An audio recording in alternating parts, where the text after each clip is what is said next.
अस्सलाम वालेकुम व्यूवर्स, आज मैं आप लोगों के लिए स्वीट बंस की रेसिपी लेकर आई हूँ जो कि काफ़ी टाइम से रिक्वेस्टेड रेसिपी थी। और ये बहुत ही मज़े के बनते हैं। इसे आप घर में बहुत आसानी से बना सकते हैं। अमूमन बेकरीज़ पे मिल जाते हैं ये बंस, लेकिन आप लोग घर में ज़रूर इसको ट्राई कीजिएगा।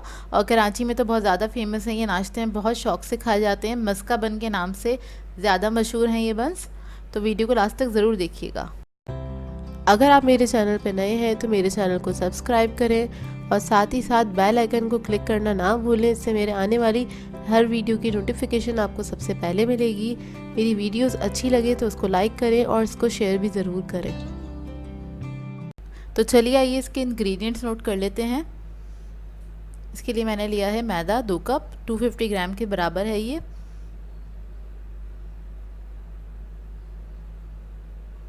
इसके अलावा हमें चाहिए होगा 1 अदद अंडा, पाउडर मिल्क चाहिए हमें 3 टेबलस्पून हीप्ड, बटर चाहिए हमें 1 टेबलस्पून 25 ग्राम्स के बराबर है ये। इसके अलावा हमें चाहिए टूटी फ्रूटी 4 टेबलस्पून लिए हैं, तो 2 टेबलस्पून मैंने रेड वाली ले लिए है और 2 टेबलस्पून ग्रीन वाली ले ली है। इसके अलावा किशमिश चाहिए हमें 2 टेबलस्पून, ऑयल चाहिए हमें 1 टेबलस्पून,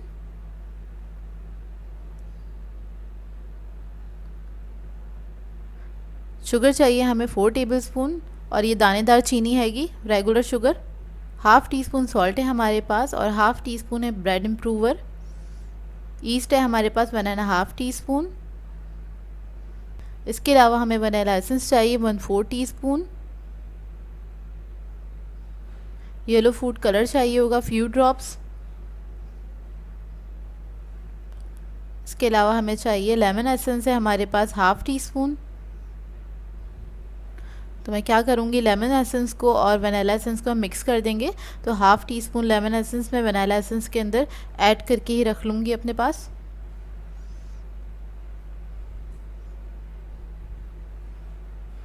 बस इसको मिक्स कर लें हल्का सा।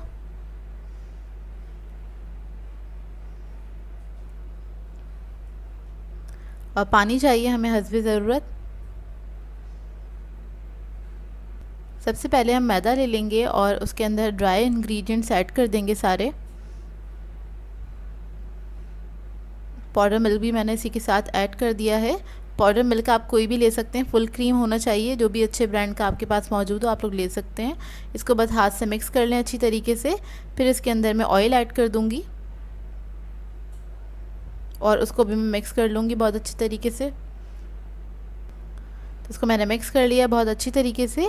और अब मैं इसी बोल के अंदर, मतलब मैदे के अंदर थोड़ा सा बीच में जगह बना लूँगी ताकि मैं बाकी अज्जा इसमें डाल सकूँ। तो मैंने अंडा ले लिया है, इसको फेंट लिया था, तो उसमें से मैं आधा अंडा इसमें ऐड कर दूँगी।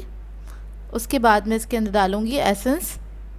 एसेंस ऐड करने के बाद हम इसके अंदर कलर डालेंगे फ्यू ड्रॉप्स। तो मैं 4 ड्रॉप्स ऐड कर रही हूँ, आप लोग अपने हिसाब से ऐड कर सकते हैं, कम या ज़्यादा। फिर थोड़ा सा पानी इसके अंदर डाल देंगे और इसका हम आटा गूँध लेंगे। बहुत सॉफ्ट हमने आटा गूँधना है, स्टिकी सा डो बनाना है इसका। तो बस मैं थोड़ा थोड़ा पानी इसमें ऐड करती जाऊँगी और इसको मैं समेट लूँगी बहुत अच्छे तरीके से।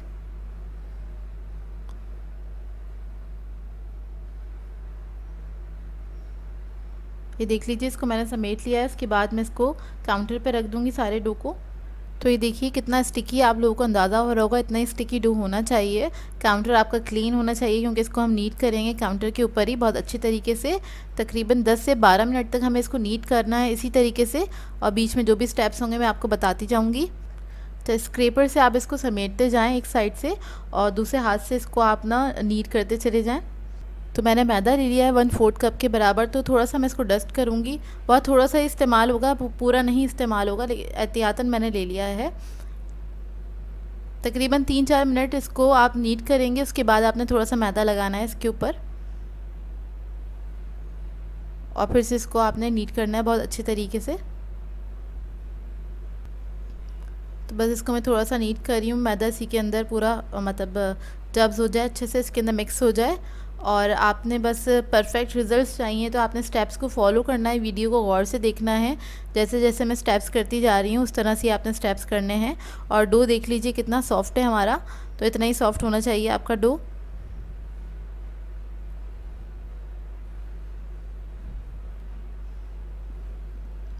अच्छे से स्मूथ कर लीजिए इसको। तो हम नीट करते चले जाएंगे, ये स्मूथ हो जाएगा। वीडियो में आपको थोड़ी फॉरवर्ड में दिखाती हूँ, इसलिए आप लोगों को लगता होगा कि बहुत जल्दी बन गया, लेकिन काफ़ी टाइम लगता है सब में। तो ये देखिए इसको मैंने नीट कर लिया। उसके बाद हम बटर ले लेंगे।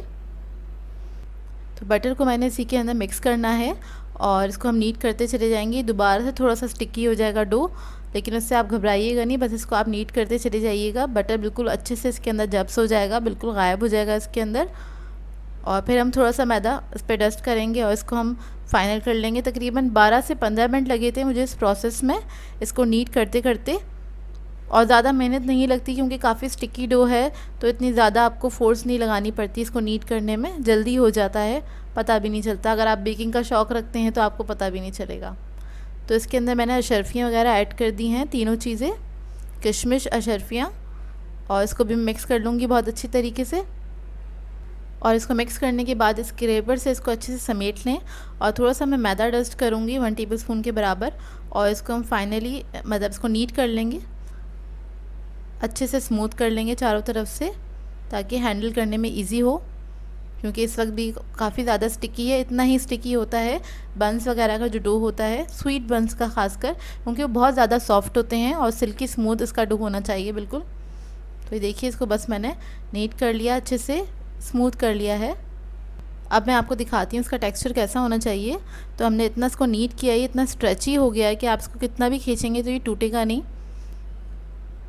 तो बेसिकली हम लोग ये चेक कर रहे हैं यहाँ पे कि हमारे डो में इलास्टिक कितनी है। तो इलास्टिक होनी चाहिए आपकी डो में ना, तो अच्छा आपका ब्रेड बनेगा।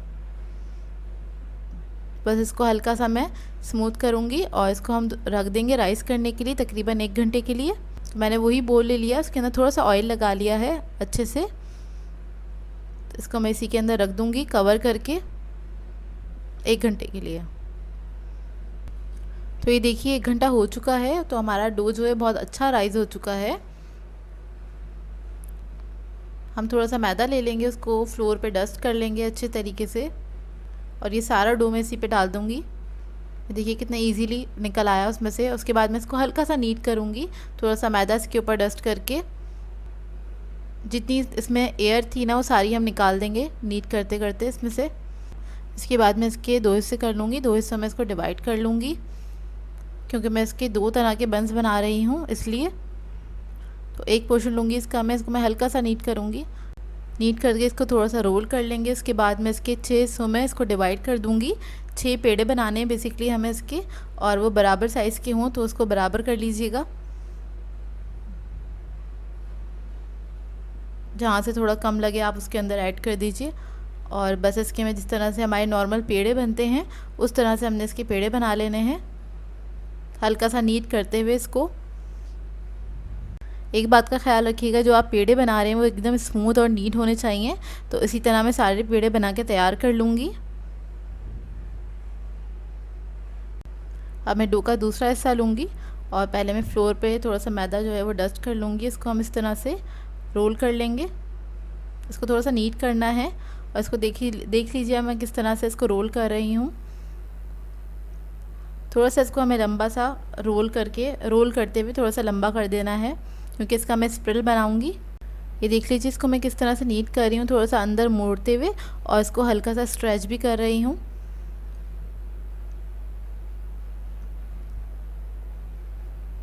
जब ये अच्छे से रोल हो जाएगा तो उसके बाद मैं इसको इस तरह से फोल्ड कर लूँगी। जिस तरह से हम पराठों के पेड़े बनाते हैं, जो बल वाले पराठे होते हैं, सेम वही प्रोसेस है। इस तरह से बस आपको हल्के हाथ से रोल कर लीजिए, स्प्रिल बन जाएगा इसका बहुत अच्छा सा। उसके बाद हम एक ट्रे ले लेंगे, बेकिंग ट्रे, जिसको मैंने पहले से ग्रीस करके रखा हुआ है ऑयल से बहुत अच्छे तरीके से। तो इस स्प्रिल को मैं इसके ऊपर रख दूँगी। तो अब जो मैंने 6 पेड़े बनाए थे उसको मैं फ्लावर शेप में इसको सेट कर लूँगी इसी ट्रे के ऊपर। तो बस आप एक सेंटर में रख लीजिए पेड़ा, बाकी पेड़े जो 5 हैं उसको चारों तरफ आप इस तरह से रख लीजिए सेट करके। और फिर इसको मैं कवर करके रख दूँगी आधे घंटे के लिए, ताकि दोबारा से राइस हो जाए। तो ये देखिए आधा घंटा हो गया है और ये साइज़ में डबल हो चुके हैं।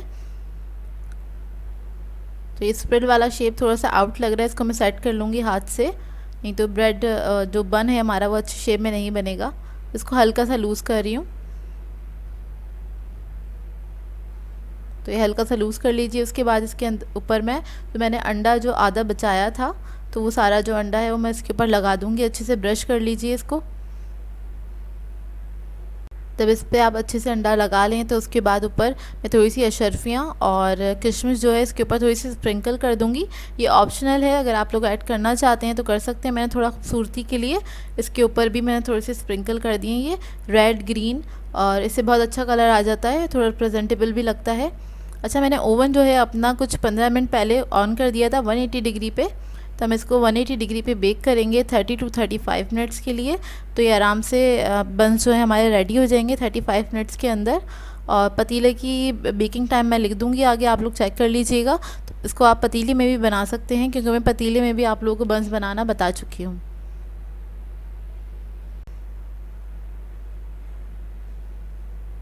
तो ये देखिए, ये हमारे बंस बेक होकर आ चुके हैं। बहुत ही खूबसूरत बंस बने हैं, और जब आप ये बंस बनाते हैं घर में तो बहुत ही अच्छी खुशबू आ जाती है। अच्छा, गरम गरम बंस के ऊपर आपने ऑयल लगाना है जल्दी जल्दी से, इसकी स्टीम बाहर ना निकले।